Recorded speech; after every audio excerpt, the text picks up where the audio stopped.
Dakailain at sambahin ang Panginoong butihin.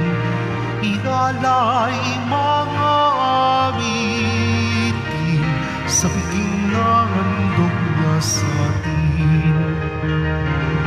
Tayo'y magbigay galang sa Diyos na sa ating may lalang.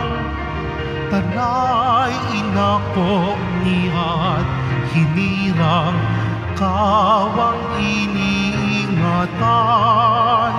Ating dakilain at sambahin ang Panginoong butihin. Ihalay mga awitin sa biging na handog niya sa atin.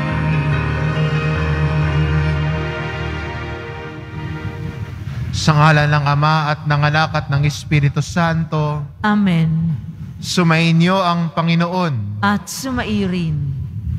Mga kapatid, aminin ho natin ang ating mga kasalanan upang marapat tayong gumanap sa banal na pagdiriwang. Inaamin ko Sa makapangyarihang Diyos at sa inyo mga kapatid, na lubha akong nagkasala sa isip, sa salita at sa gawa, at sa aking pagkukulang. Kaya'y sinasamo ko sa mahal na Birheng Maria, sa lahat ng mga anghel at mga banal, at sa inyo mga kapatid, na ako'y ipanalangin sa Panginoong ating Diyos. Kawaan tayo ng makapangyarihang Diyos, patawarin tayo sa ating mga kasalanan, at patubayan tayo sa buhay na walang hanggan. Amen. Panginoon, kaawaan mo kami. Panginoon, kaawaan mo kami. Kristo, kaawaan mo kami. Kristo, kaawaan mo kami. Panginoon, kaawaan mo kami. Panginoon, kaawaan mo kami. Manalangin tayo. Ama naming makapangyarihan, ginawa mong si Santa Rosa ay mag-alab sa iyong pag-ibig. Ano pat nilisan niya ang tanang bagay sa daigdig upang tanging para sa iyo makapamuhay ng may matinding pagtitiis na bukal sa kalooban. Bilang tugon sa kanyang pagdalangin, kami nawang tumatahak sa iyong landasin ay makalasap ng tamis ng pag-ibig sa iyong piling. Sa pamamagitan ni Hesukristo, kasama ng Espiritu Santo, magpas sa walang hanggan. Amen. Magsiupo ang lahat.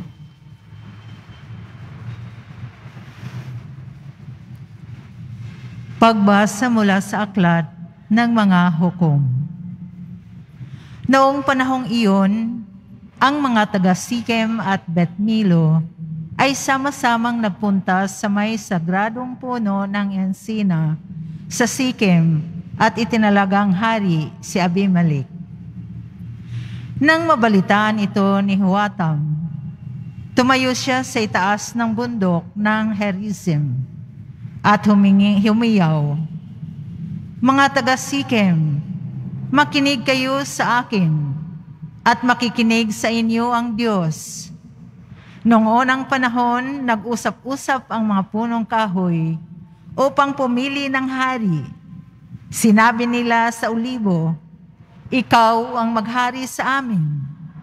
Sumagot ang ulibo, 'Kakailanganin kong itapon ng aking langis na gamit sa pagpaparangal sa mga Diyos at sa mga tao kung ako ang mamamahala sa inyo.' Sinabi nila sa igos, 'Ikaw na ang maghari sa amin.' Ngunit sumagot ang igos, 'Kakailanganin kong iwan ang masasarap kong bunga kung pamamahalaan ko kayo.' Kaya sinabi nila sa ubas, 'Ikaw na ang maghari sa amin.' Sumagot ang ubas, 'Sa akin manggaling ang alak na pampasaya sa mga Diyos at sa mga tao. Kailanganin kong iwan yaon kung ako ang maghahari sa inyo.' Kaya sinabi nila sa dawag, ikaw na nga ang maghari sa amin. Ang sagot ng dawag, kung talagang ibig ninyo akong maging hari, sumilong kayo sa akin. Kung ayaw ninyong sumilong, magpapalabas ako ng apoy upang sunugin ang mga sedro ng Libano. Ang salita ng Diyos. Salamat sa Diyos. Poon ang bigay mong lakas sa hari, nagpapagalak. Poon ang bigay mong lakas sa hari nagpapagalak. Nagagalak ang hari, o poon dahilan sa lakas mong bigay. Siya'y nagagalak sa kanyang tagumpay. Binigyan mo siya ng lahat ng kanyang mga kailangan at iyong dininig kanyang kahilingan. Poon ang bigay mong lakas sa hari nagpapagalak. Dinalaw mo siya na ang iyong taglay ay gintong korona. Iyong pinagpalat, pinutungan siya. Hiling niya at buhay ay iyon ang iyong ipinagkaloob. Buhay na mahabat, walang pagkatapos. Poon ang bigay mong lakas sa hari nagpapagalak. At naging dakila, pinadakila mo ng iyong tulungan. Naging bantog siya makapangyarihan. Iyong pinagpala ng pagpapala mong walang katapusan. Nagagalak siya sa iyong patnubay. Poon ang bigay mong lakas sa hari nagpapagalak. Tumayo po ang lahat.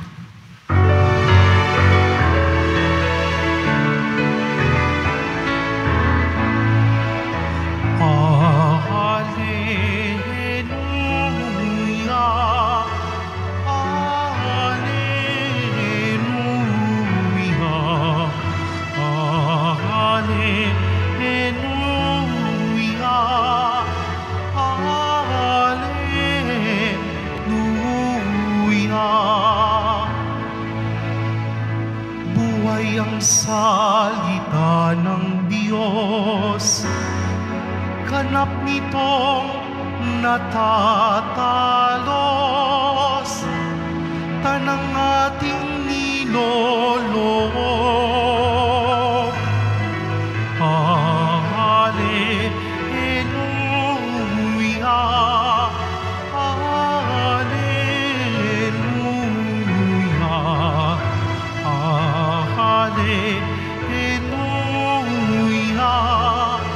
hallelujah.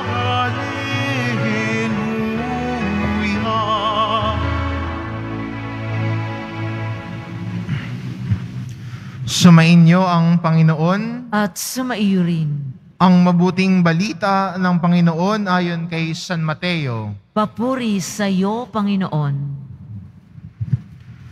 Noong panahong iyon, sinabi ni Jesus sa kanyang mga alagad ang talinhagang ito. Ang paghahari ng Diyos ay katulad nito. Lumabas ng umagang-umaga ang may-ari ng ubasan upang humanap ng mga manggagawa. Nang magkasundo na sila sa upahan na 1 denaryong maghapon, sila'y pinapunta niya sa kanyang ubasan.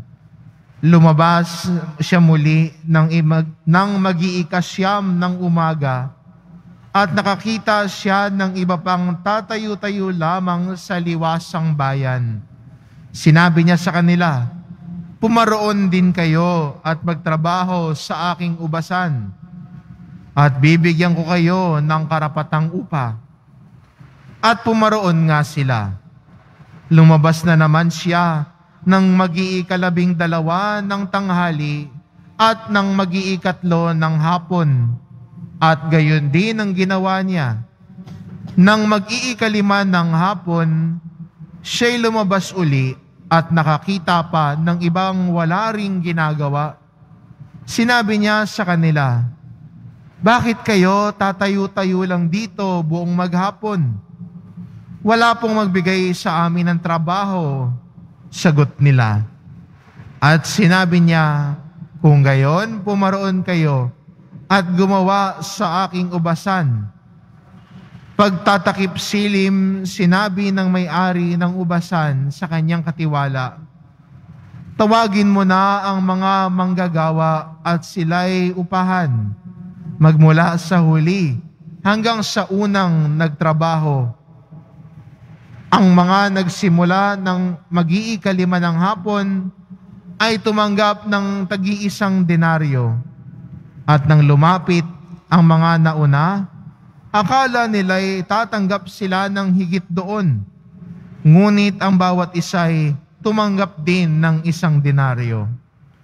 Pagkatanggap nito, nagreklamo sila sa may-ari ng ubasan. Sabi nila, 1 oras lang po gumawa ang mga huling dumating. Samantalang maghapon kaming nagpagal at nagtiis ng nakapapasong init ng araw.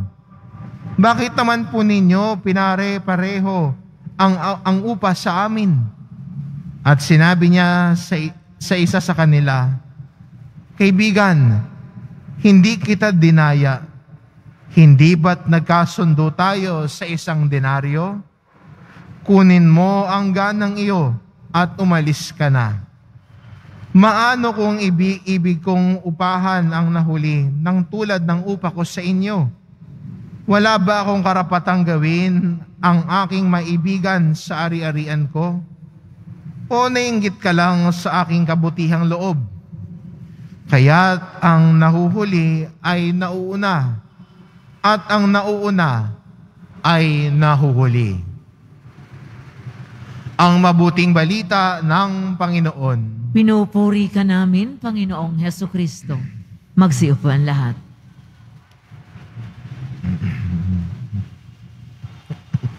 Kasama po ng pagdiriwang natin ngayon, pinagdiriwang po natin ang kapistahan ni Santa Rosa ng Lima. At sino ho si Santa Rosa? Maliban po siya ay pangalawang patron ng bansang Pilipinas. Kaya magandang makita ano ba ang kanyang katangian. Bilang mga Kristiyano, tumitingin tayo sa mga santo bilang modelo ng kabanalan. Kung nagnanais tayong maging banal at sumunod sa mahal na pong Hesus Nazareno, nariyan ang halimbawa at pamumuhay ng mga santo na ipinapakita sa atin, posibleng sumunod sa mahal na pong Hesus Nazareno sa iba't ibang pamamaraan nila. Si Santa Rosa ho ay nais italaga ang sarili para sa Diyos. Sa katunayan nga ho ay gusto niyang magmadre. Pero ayaw ng mga magulang niya. Bakit? Kasi maganda siya. At nung siya ay naging dalaga, marami na siyang manliligaw. Pero ayaw pa rin niya mag-asawa. Anong ginawa niya? Ang ginagawa niya, kumukuha siya ng pamintang buo at kinakaskas niya sa mukha niya para magkasugat-sugat yung mukha niya at walang magkagusto sa kanya. Weird sa paningin natin ngayon, ano? Ngayon, lahat na lang ilalagay mo sa mukha mo para gumanda ka. Para lang matakpan yung mga imperfections sa mukha. Pakapala ng laban. Lagay ka dito para gumanda ka rito. Si Santa Rosa, dahil gusto niyang italaga ang sarili niya sa Diyos, nagpapangit para walang manligaw sa kanya at hindi siya mag-asawa. At kasama din noon, tinalaga niya ang buong buhay niya at buong araw niya sa pananalangin na 2 oras lang daw siyang natutulog. Anong ginagawa niya buong araw? Buong araw siyang nananalangin, nag-aalay ng sakripisyo, at minsan gumagawa ng bagay na magpapasakit sa kanya. Naglalagay ng koronang tinik sa ulo para makiisa sa pagpapakasakit ni Kristo. Minsan ay hinahagupit ang sarili bilang pagsisi sa kasalanan niya at pakikiisa sa paghihirap ni Kristo. Ginawa niya ang lahat ng ito. Pero sa kabila ng lahat ng iyon, ayaw pa rin ng magulang niya. Tutol pa rin. Pero tumigil ba siya sa ganitong pagpapahayag sa pagmamahal sa Diyos? Sa totoo, hindi. Nagpursige siya, nagpatuloy pa rin at hindi ng panghinaan ng loob. Dahil malinaw sa kanya na ang Diyos ang sinusundan niya at sa Diyos din niya nais italaga ang kanyang buhay. Sa kinalaunan pumayag din yung magulang niya na siya ay magmadre para italaga ang buong buhay niya sa Diyos. Lalong-lalo na sa pananalangin. Maganda rin po sa atin bilang mga Kristiyano, tularan at tignan ng halimbawa ng mga santo. Lalong-lalo na ang pwede nating makuha sa halimbawa ni Santa Rosa ng Lima ay ang buhay pananalangin. Kasama sa atin, mga Kristiyano, mahalaga ang panalangin. Lagi tayong nagdadasal. Tinatalaga natin ang araw natin sa Panginoon. At kasama din noon ay ang pagtalikod natin sa kasalanan. At kahit na minsan pinagtatawanan ng ating pananampalataya, minsan ang iyong pagtatalaga ng sarili sa Diyos ay pagtatawanan ng iba. Sasabihan ka, bakit ka pa magsisimba? Baka lumampas ka sa langit. Minsan, joke-joke lang yon. Bakit ka pa magdadasal? Huwag ka na magsimba. Tara, dito na lang tayo. Inom na lang tayo. Huwag ka na magsimba. Tara, doon na lang tayo. Sabong na lang. Bisyo na lang. Pero sa atin bilang Kristiyano, pinipili natin ang Diyos. Si Santa Rosa, pinipili lagi ang Diyos. At ang buong buhay niya ay itinalaga niya para sa Diyos. Ang kanyang halimbawa ay nagbibigay din inspirasyon sa atin bilang Kristiyano. Bagamat may mga sa paligid natin na maglalayo sa atin sa pagmamahal sa Diyos. Kahit na mismo ang ating sariling pamilya, pero hindi tayo humihinto, hindi tayo nawawalan ng lakas ng loob sa pagsunod sa Diyos. Hindi tayo nawawalan ng lakas ng loob sa pagtatalaga ng ating sarili sa Diyos. Dahil mahalaga at mahal natin ang Diyos. Tulad ni Santa Rosa, sa tindi ng pagmamahal niya sa Diyos, buong buhay ang ibinigay, lalong-lalo na tinalaga ang buhay sa pananalangin at pag-aalay ng sakripisyo. Tayo rin, tulad ng halimbawa na ipinakita ni Santa Rosa, ay patuloy na manalangin at patuloy na piliin ang Diyos araw-araw. Amen.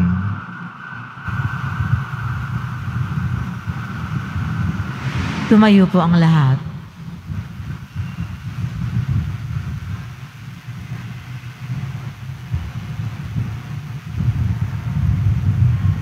Minamahal ko mga kapatid, ang pamamaraan ng Diyos ay hindi tulad ng sa atin, dahil ang kanyang katarungan at kagandahang loob ay higit pa sa ating turing at sukat.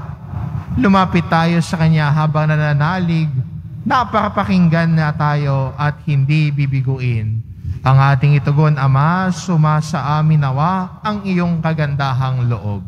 Ama, sumaamin nawa ang iyong kagandahang loob. Ang simbahan sa pamamagitan ng kanyang mga misyonero at tagapagpahayag, naway maipalaganap ang ebanghelyo ng Panginoon ng may katapangan at pagtiyatyaga. Manalangin tayo. Ama, sumaamin nawa ang iyong kagandahang loob.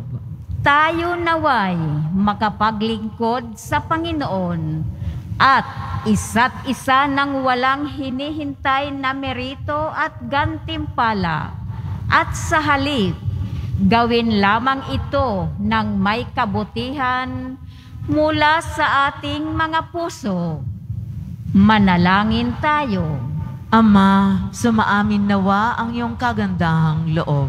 Ang mga walang trabaho, naway dagling makatagpo ng kanilang hanap buhay. Manalangin tayo. Ama, sumaamin nawa ang iyong kagandahang loob.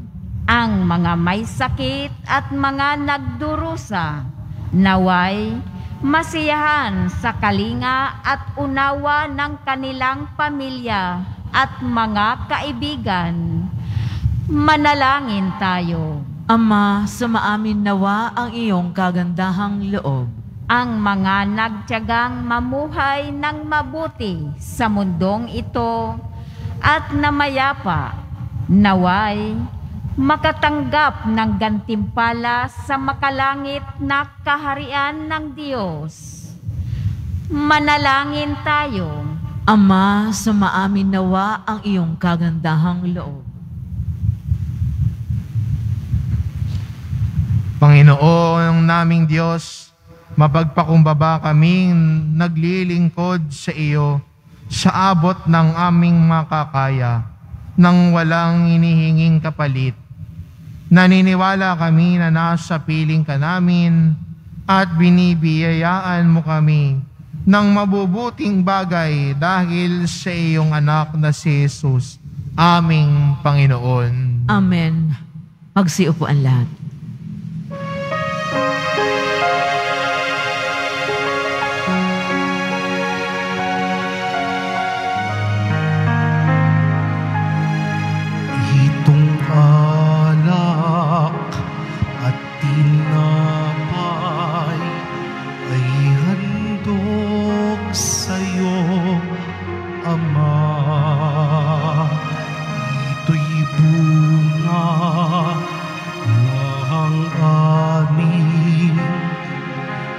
Gawang iyong pinagpala, sumasamo ang iyong bayan, tanggapit iyong basbasan,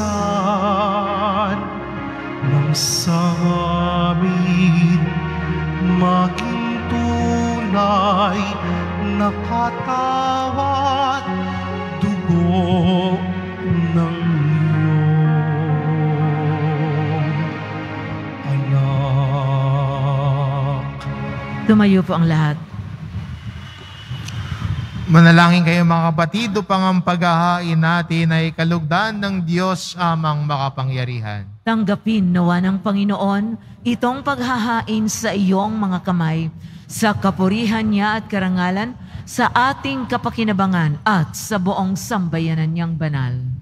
Ama naming lumikha, sa pagpapahayag namin sa iyong kadakilaan, ngayong ginugunita namin ang dalagang si Santa Rosa, ang kalugod-lugod niyang kagitingan sa pamumuhay, ay mabaging dapat nawang kalugdan mo ang aming mga alay sa pamamagitan ni Hesukristo, kasama ng Espiritu Santo magpasawalang hanggan. Amen. Sumainyo ang Panginoon. At sumairin. Itaas sa Diyos ang inyong puso at diwa. Itinaas na namin sa Panginoon. Pasalamatan natin ang Panginoong ating Diyos. Marapat na siya ay pasalamatan.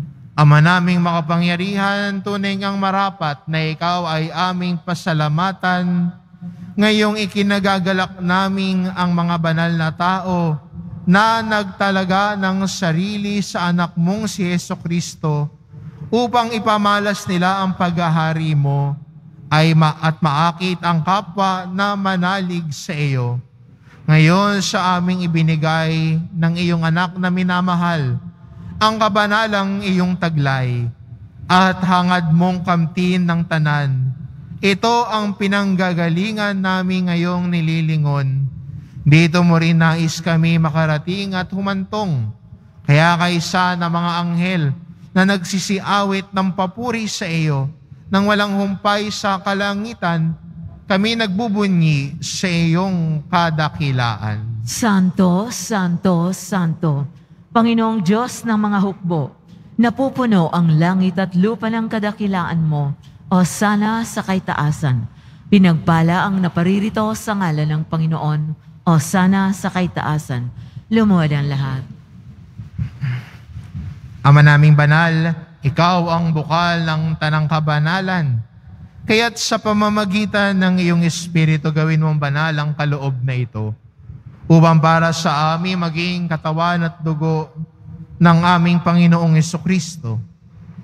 Bago niya pinagtiisang kusang loob na maging handog, hinawakan niya ang tinapay, pinasalamatan kanya, pinaghati-hati niya iyon, iniabot sa kanyang mga alagad at sinabi, "Tanggapin ninyong lahat ito at kanin.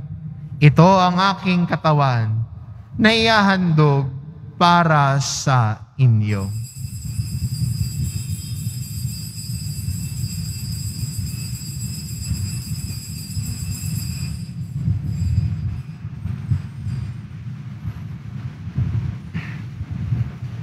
Gayun din naman na matapos ang hapunan, hinawakan niya ang kalis. Muli kanyang pinasalamatan. Iniabot niya ang kalis sa kanyang mga alagad at sinabi, "Tanggapin ninyong lahat ito at inumin. Ito ang kalis ng aking dugo, ng bago at walang hanggang tipan. Ang aking dugo na ibubuhos para sa inyo at para sa lahat, sa ikapagpapatawad ng mga kasalanan. Gawin ninyo ito sa pag-alala sa akin."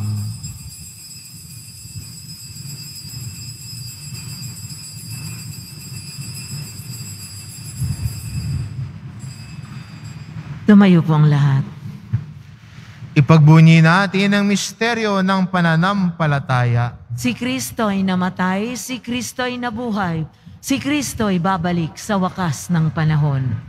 Ama, ginagawa namin ngayon ang pag-alala sa pagkamatay at muling pagkabuhay ng iyong anak. Kaya tinaalay namin sa iyo ang tinapay na nagbibigay buhay at ang kalis na nagkakaloob ng kaligtasan. Kami nagpapasalamat dahil kami iyong minarapat na tumayo sa harap mo para maglingkod sa iyo. Isinasamo namin kaming magsasalo-salo sa katawan at dugo ni Kristo ay mabuklod sa pagkakaisa sa pamamagitan ng Espiritu Santo. Ama, lingapin mo ang iyong simbahang laganap sa buong daigdig. Puspusin mo kami sa pag-ibig kay San ni Francisco na aming Papa at ni Jose na aming Obispo at ng Tanang Kaparian. Alalahanin mo rin ang mga kapatid naming nahimlay na may pag-asang sila'y muling mabubuhay. Gayon din ang lahat ng mga pumanaw. Kaawaan mo sila at patuloyin sa iyong kaliwanagan. Kaawaan mo at pagindapatin kaming lahat na makasalo sa iyong buhay na walang wakas. Kaisa ng mahal na Birheng Maria na Ina ng Diyos, ng kabiyak ng puso niyang si San Jose, kaisa ng mga apostol at ng lahat ng mga banal, na namuhay dito sa daigdig ng kalugod-lugod sa iyo. May pagdiwang nawa namin ang pagpupuri sa ikararangal mo sa pamamagitan ng iyong anak na aming Panginoong Hesukristo.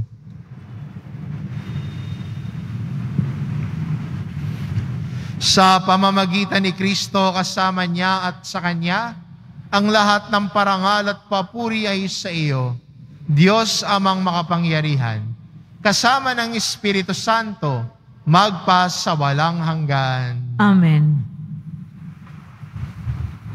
Sa tagubilin ng mga nakagagaling na utos at turo ni Jesus na Panginoon natin at Diyos, ipahayag po natin ng lakas loob.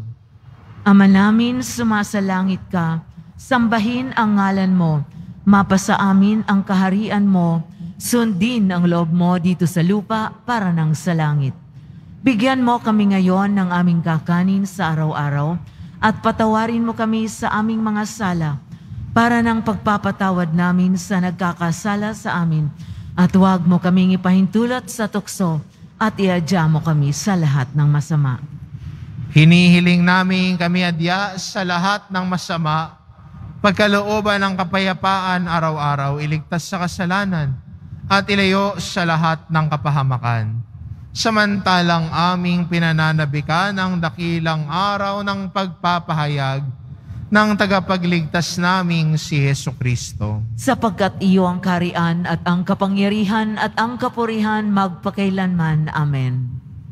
Panginoong Jesucristo, sinabi mo sa iyong mga apostol, kapayapaan ang iniiwan ko sa inyo, ang aking kapayapaan ang ibinibigay ko sa inyo. Tungayan mo ang aming pananampalataya at huwag ang aming pagkakasala. Pagkalooban mo kami ng kapayapaan at pagkakaisa. Ayon sa iyong kalooban, kasama ng Espiritu Santo, magpasawalang hanggan. Amen. Ang kapayapaan ng Panginoon ay laging sumainyo. At sumaiyo rin. Magbigayan kayo ng kapayapaan sa isa't isa. Kordero ng Diyos, na nag-aalis ng mga kasalanan ng sanlibutan, maawa ka sa amin. Kordero ng Diyos, na nag-aalis ng mga kasalanan ng sanlibutan, maawa ka sa amin. Kordero ng Diyos, na nag-aalis ng mga kasalanan ng sanlibutan, ipagkaloob mo sa amin ang kapayapaan. Lumuhod ang lahat. Ito ang kordero ng Diyos, ito nag-aalis ng kasalanan ng sanlibutan. Mapalad ang mga inaanyayahan sa kanyang piging. Panginoon, hindi ako karapat-dapat na magpatuloy sa iyo, ngunit sa isang salita mo lamang ay gagaling na ako.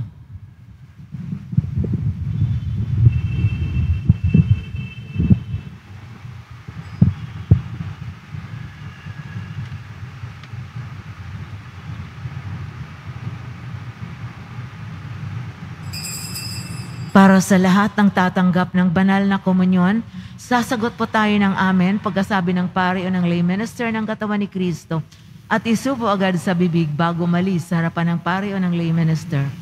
Sumunod po tayo. Maraming salamat po.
puso.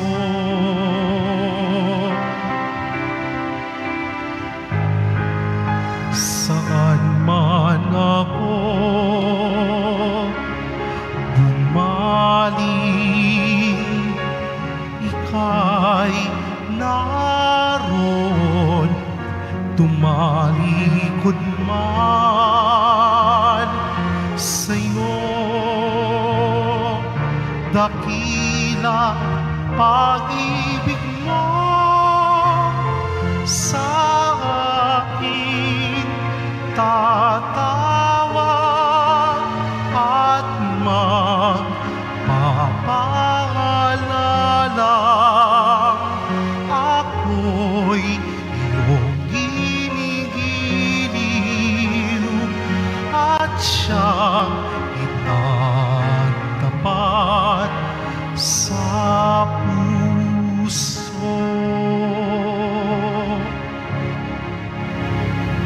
Pagkatapos ng misa, wiwisikan po ang lahat ng banal na tubig. Pinakikiusapan ng lahat na manatili lamang muna sa inyong mga lugar. Sa Quezon Boulevard o sa Plaza San Juan lamang ang labasan ng lahat. Sumunod po tayo. Maraming salamat po sa inyong pagdalaw at pagsisimba sa Basilica Menor at Pambansang Dambana ni Jesus Nazareno. Tumayo na po ang lahat. Manalangin tayo.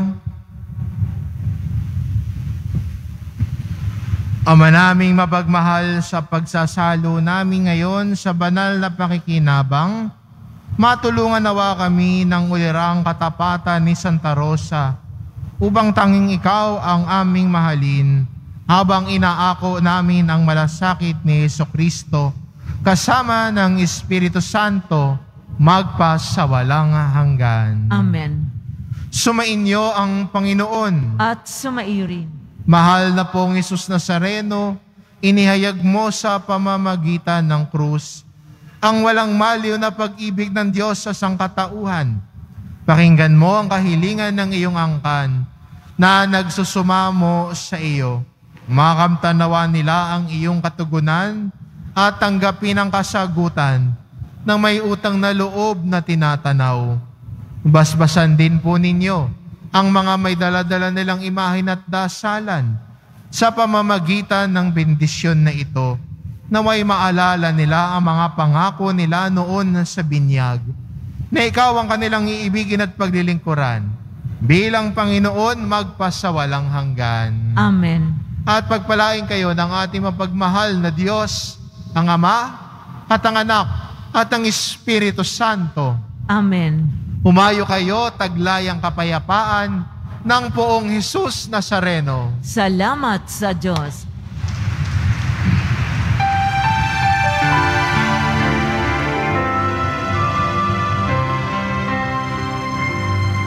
Nuestro Padre Jesus Nazareno, sinasamba ka namin.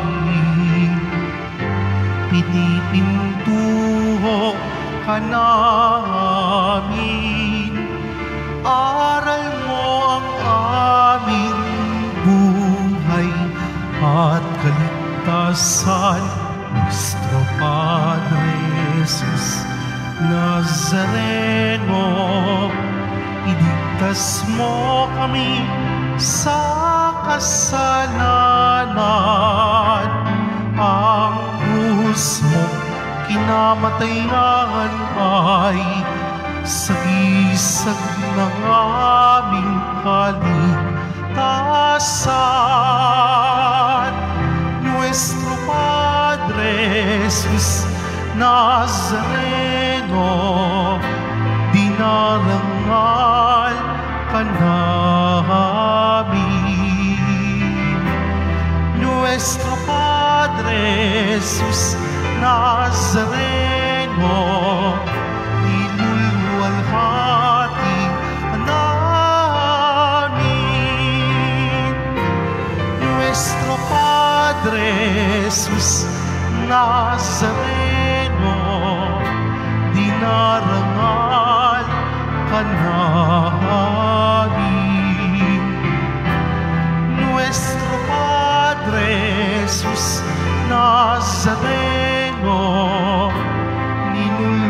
ka